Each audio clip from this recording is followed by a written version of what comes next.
What the f?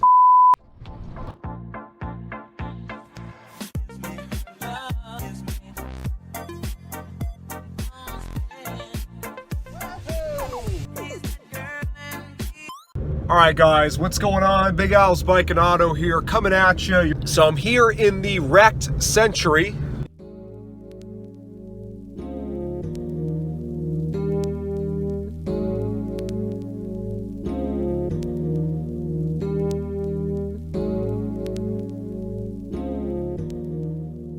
See, blown airbags with probably some blood on there. I know that's a bio type situation. And the broken windshield, just being a bent control arm on the passenger side. So I've had that replaced. So obviously needs an alignment, but otherwise it drives perfectly fine. All it was a bent control arm and a sway bar link. There's no frame damage, there's no other damage to the rack or anything like that. I had it looked at very thoroughly by one of my best mechanics. So we know the vehicle is safe. So now that that's fixed, it's drivable. I'm taking it over now. I'm meeting a guy to change the windshield. I've been calling around for the past couple of days. Cheapest price I can find for a new windshield installed was $200. Meeting him now. I'll try to get some clips of him changing the windshield. I see him over there right now. So I had the new windshield put in, and obviously the tape has to stay on there for about 24 hours, which I'm not driving this thing anywhere anyway, so we're just gonna go ahead and put it back in my storage. There's my new control arm, you can see down there. Okay, so we're filming with my the front camera on my cell phone because I broke the camera on the back. So we had a temporary thing. The last video I did of the Metro we did with the iPad. So making it work, want to bring you guys content, not going to let a broken camera get in the way of that. Here we are at my, as Hoovie would call it in Hoovie's garage, my Hoopty Fleet headquarters. This is where I keep my actual Hoopties, the cars that are very broken. The rotted out Grand Prix. I'm gonna end up taking the parts out of this car, swapping the drivetrain to something interesting. But I mean, this thing, the strut towers, the rockers, everything's shot on it. So parts car. Maybe I'll put that drivetrain into the Cutlass Sierra wagon because that thing runs terrible. The 400E, a lot of you have asked about this car. It needs fuel lines, brake lines, the wiring harness because it's the biodegradable one. And because of that, the car runs terrible. It needs quite a bit, and it's got some rust and stuff too. So this one's just sitting in here. This car used to be an excellent runner. I used to drive this all the time. 40,000 mile Century with the 3300. And this car all of a sudden, just like this 3300, is running like crap. So put it over here, just keep it out of the elements while I'm not using it. And here we have the topic of this video, my 37,000 mile Century. I remember earlier in the video, I'm not sure how much footage I took because it was Friday, today is Monday. I had this windshield installed. The guy did an okay job. I'm going to show you what my problem is with it now. When I pull this tape off, left it on here for plenty time.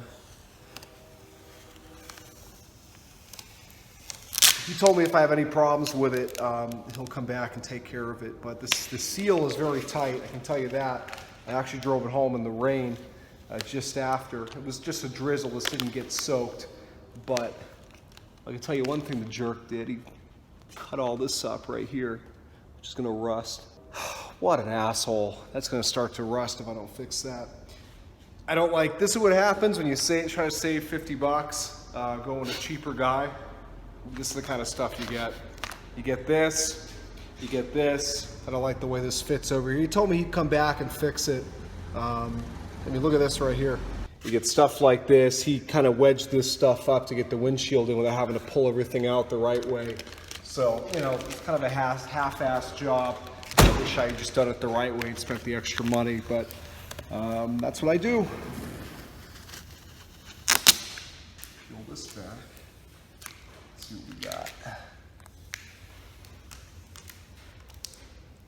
I did the same thing over here, but I mean that's a little deeper in there. I'm gonna have to touch that up either way. I don't want that to rust.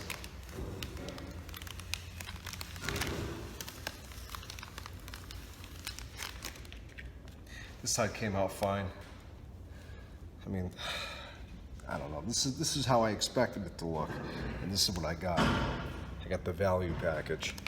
But the windshield didn't seem to leak. We'll test it out later at the car wash, because believe me, if it leaks, leaks or anything like that, he'll be getting a call from me pretty quick. Next thing I'm going to do is the airbags with the new ones over there. And the way that works, which I'll probably do off camera here in a moment, is you go back here, the flathead, and I probably have a flathead that's too big. There's these little wires you got to push in on both sides, and the airbag pops right out. And this one, I mean, I guess you just start pulling screws out until you get this whole assembly out of here. I'm going to go ahead and get started in this airbag, and I will tune back in momentarily. Okay, so I'm going to show you guys the way this works. I use the door lock key, and you go in here and you twist this up on each of these sides. 1, 2, and there's the same thing on the bottom, or rather on the other side of the steering wheel. You can see the way that works is it releases these, which allows this for the wire to come out of here, and it pops right out. Obviously you have to disconnect your hookups here. I just undid these two. I'm going to undo this one right now, and that will be the removal of the driver's airbag. The passenger one should be interesting. Hopefully it's easier. There you go. There's that hazmat airbag out of here. Adios. Okay, so I've got the new airbag all installed. You can see I've got everything plugged back in. Go ahead and just... All right, everything works as it should, at least with the horn. Now I'm going to go ahead and do my best with the passenger side here, getting the old airbag cover off, getting all this out of the way, and installing the passenger airbag.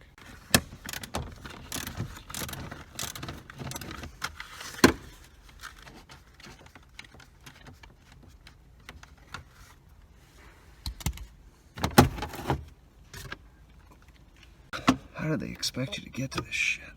All right, folks, so taking out the passenger side airbag, there was nothing online that I could find. Now, I'm sure there's a GM service manual, kind of like a Haynes manual, that will tell you how to take this car apart like a Lego set, but I don't have that.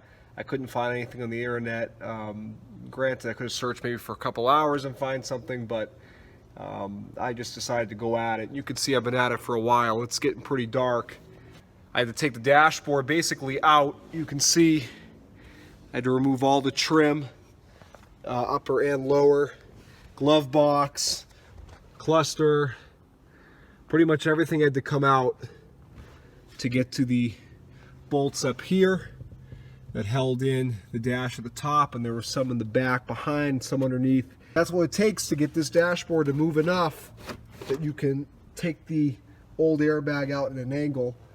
So I need to reverse that process, put the new airbag in very carefully to not damage it. I got to run the wire back over to here, reconnect it, and then I have to put all of this back together.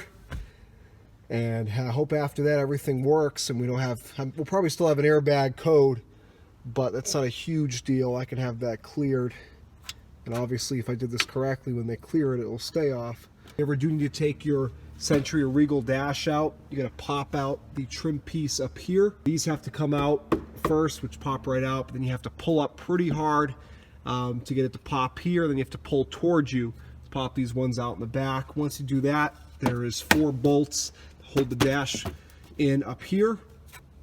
Then on the driver's side, there's one you have to do over here.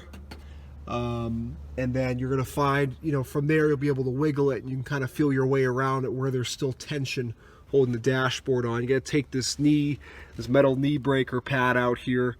That kind of holds this dashboard in. You got to take the cluster out because there's a bolt back there. There's nothing behind the radio or the climate control.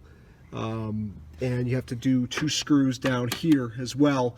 You got to, when you take off the glove box where the hinge is, you'll see there's 2 bolts they're going to take out. There's a whole bunch, I'm forgetting some, but there's some you're going to take out here once you remove the trim for the air vents.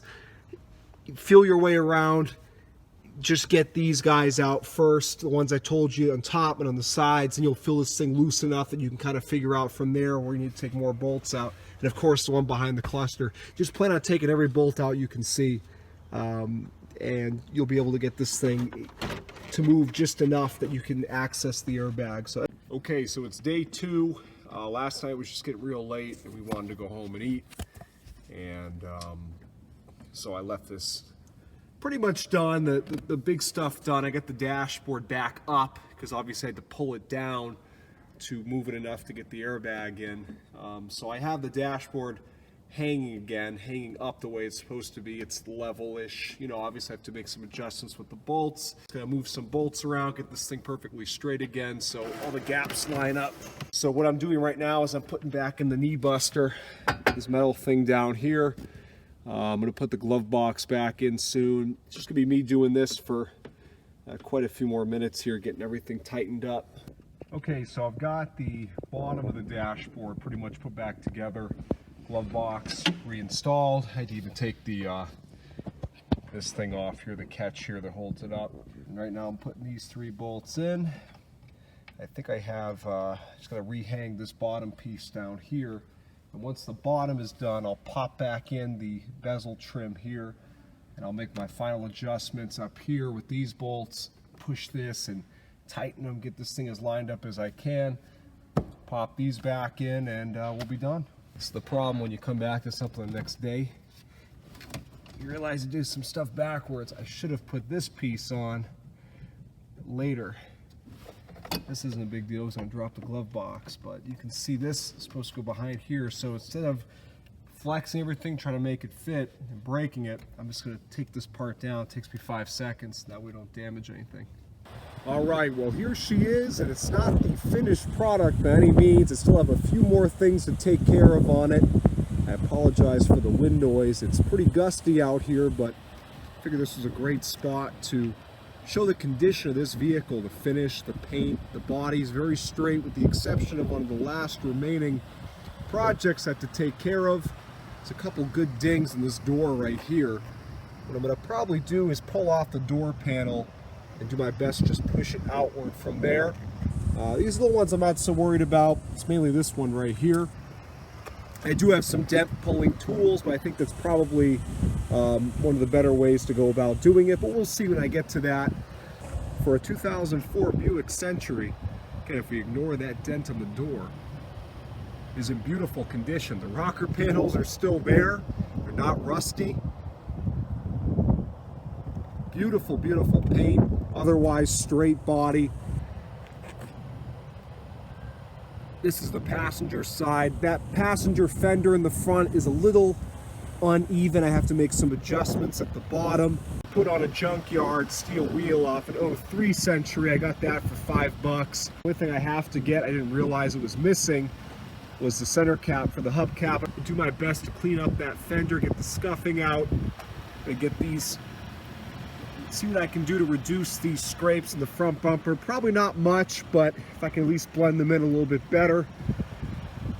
Otherwise, this thing looks great. But of course, the most important thing on this vehicle that I took care of was the lack of airbags. The airbags were blown. I still have to clean this interior properly. I just gave it a vacuum, but I need to wipe everything down. But you can see that's the airbag that I installed, and obviously the passenger side underneath that cover. The cover fits very well there, I think, for having been pulled out of another vehicle. It's not popping up, and it lines up pretty well. And you can see I've got the whole dashboard reinstalled. There's no rattles, no squeaks. Everything is about as tight and straight as it can be after being removed. And remember, the real redeeming feature in this vehicle is that odometer. 37,000 miles. Actual miles. Now the only thing I have to take care of mechanically is I need to clear that airbag light now that I reinstalled new airbags. So the Century isn't quite done yet, but it's very close. It runs, it drives, the airbags are taken care of, and how could I forget, the windshield was smashed before. Here's that replacement windshield looking wonderful, probably as clean as it'll ever be inside and out. But it runs great. The glass is replaced, the airbags are replaced, the wheel and tire are replaced. All I have to do is take care of this dent, clear that airbag light, replace the hubcap on the passenger side, and fix that fender. And I also need a mirror for the passenger side. Again, not a big deal. I can pick that up at the wrecking yard cheap, no problem. But that's it. Looks fantastic. Definitely a driver. And I also need some speaker covers for the back. So you can see still a few things left to do. May take care of them in this video, may not, we'll see. But the big stuff is done.